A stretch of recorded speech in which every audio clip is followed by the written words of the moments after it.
ำหรับข้อนี้จะเป็นบุฟหัสอยู่ในข้อที่4อยู่ในนี้ข้อที่4นี้เขาจะบอกว่าจงซอกหาไฟฟ้าบรรจุที่ซากเขาในเครื่องท้อน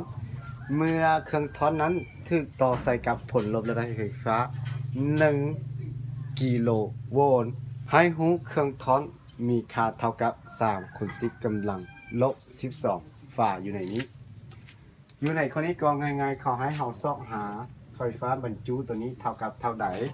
ผู้ว่าต่อเครื่องท้อนตัวนี้กับผลลดระดับไฟฟ้าก็คือ1 kV แล้วเท่ากับ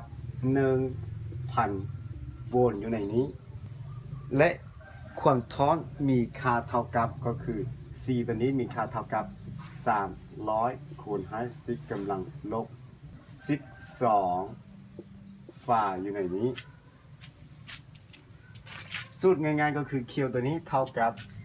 C คูณอยู่ในนี้กรณีนี้ก็ง่ายๆเราก็เลยได้แทนค่าไว้สำหรับข้อนี้เคียวของเราก็จะเท่ากับ C ก็คือ300คูณ10กำลังลบ12คูณ1,000ศูนย์ตัวนี้50ตัวนี้เป็นอยู่ใน12แสดงว่าตัวนี้ตัดกันอยู่ในนี้ก็จะยังเหลืออยู่12ลบออก5ก็จะเท่ากับ3คูณ10กำลังลบ7กุลงอยู่ในนี้สำหรับข้อนี้ก็จะเป็นง่ายๆมีเพียงแต่เท่านี้